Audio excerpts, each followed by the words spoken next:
Сәлеметсіздерме балалар? Бүгінгі Қазақстан тарих пәнінен өтетін тақырыбымыз сарматтардың қоғамдық құрылысы мен шаруашылық өмірі. Естеріңізде болса, балалар өткен сабақта айтқан едім, осы тақырып бізге 2 сағатқа берілген деп, соның бүгін екінші сабағын өтетін боламыз. Дәптерімізді ашамыз, бүгінгі сабақтың тақырыбын жазамыз. Сарматтардың қоғамдық құрылысы мен шаруашылық өмірі, екінші сабақ. Зерттеу сұрағы балалар бізде өзгерген жоқ. Сармат қоғамы несімен ерекшеленеді? Сабақтың мақсатына балалар бізге қосылды жаңа тағы бір мақсат, ол археологиялық ескерткіштерді сипаттау сарматтардың.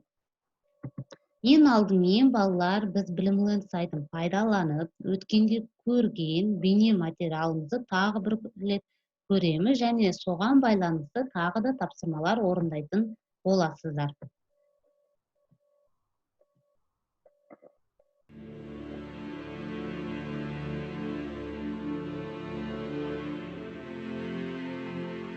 Сарматтар біздің заманымыздан бұрынғы 3-ші ғасыр мен біздің заманымыздан бұрынғы 5-ші ғасыр аралығында өмір сүрген. Ерте темір дәуірінде қазіргі Батыс Қазақстан аумағын сармат тайпалары мекендеген. Олардың аумағы кеңейіп, шығысында Тобыл өзенінің бойымен Арал теңізіне, батысында Қара теңіздің солтүстік жағалауынан Дон өзеніне дейінгі аумақты қоныстанды. Сармат тайпаларының Дах, Дай, Даги, Раксалан, Язык, Аорс, Сирақ, Алан секілді тайпалары белгілі. Сарматтар негізінен дала тұрғындары болды. Олар көшпелі және жартылай көшпелі өмір салтын ұстанды. Олар жылқы, мүйізді ірі қара, қой, түйе өсірген.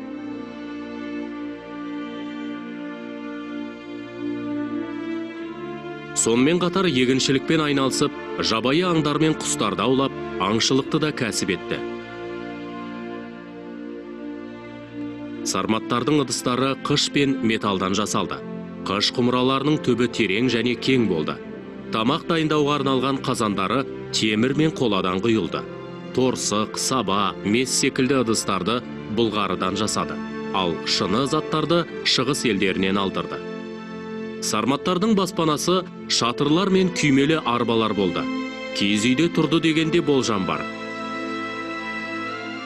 Сармат қоғамында әлеуметтік үйлесім болып, әскери демократия болған.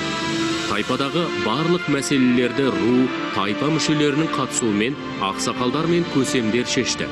Кейін әскери демократия өркендеген кезде ру ішіндегі маңызды мәселелер көсемдер мен ақсақалдардың арасында өзара шешіле бастады. Сармат әйелдері тайпаның әскери қоғамдастығында болып, ерлермен қатар жорыққа аттанды. Бұған әйелдердің зираттарынан жауынгерлік қарулардың табылуы дәлел бола алады. Сондықтан әскери демократиялық қоғамда әйелдер құқығы ерлермен бірдей болды. Сарматтардың археологиялық ескерткіштері Жем, Жайық, Елек өзендерінің жағалауында орналасқан. Ең маңызды ескерткіштері Бесоба, Сынтас, Арал төбе қорымдары. Ерекше жәдігер саналатын Сармат алтын адамына тоқталып өтейік. Атырау облысындағы Аралтөбе обасынан табылған Сармат көсемі мен әйелі ерекше құрметпен жерленген. Сармат көсемінің сырт киімі, қару-жарағы, қорамсағы және асатаяғы алтынмен зерленген. Көсемнің киімі асыл бұйымдармен, алтын әшекейлермен безендірілген. Ал Сармат әйелінің киімдерінің жиектері түрлі моншақ әшекейлермен безендірілген. Олар алтын сырға, сақина, алқа мен білезіктер таққан. Сарматтарда зергерлік өнердің жақсы дамығанын обалардан табылған осындай әшекей бұйымдар дәлелдей алады. Сармат өнерінде аңдық стиль мен полихромдық стиль қатар көрініс тапқан. Жақсы балалар, біз бейне материалды көріп аяқтадық. Енді қысқаша конспект оқисыздар.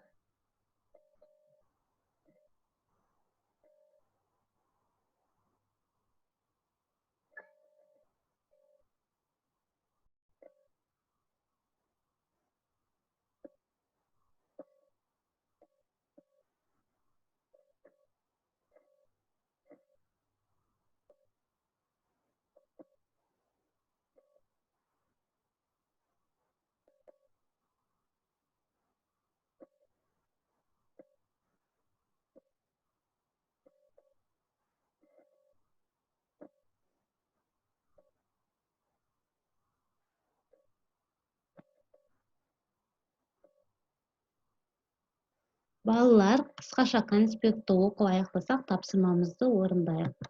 Бірінші тапсырма балалар. Сармат қоғамның 4 ерекшелігін анықтау керексіздер. Не балалар бізге берілген? Соның ішінен таңдап 4 ерекшелікті жазу керексіздер.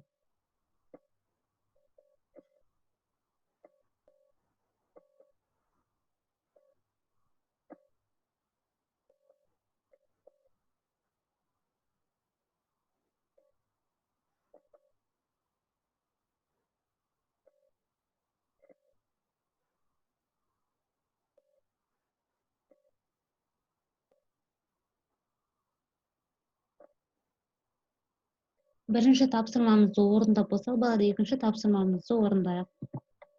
Екінші тапсырмада балалар деректердің дұрыс жауабын жазу керексіздер. Міне бізге балалар деректер, сұрақтар берілген. Осы дерек сұрақтарға сіздер жауабын жазу керексіздер. Бейне материалдың көрсе, конспектті дұрыстап оқысаңыздар, осы сұрақтарға да жауап бере аласыздар.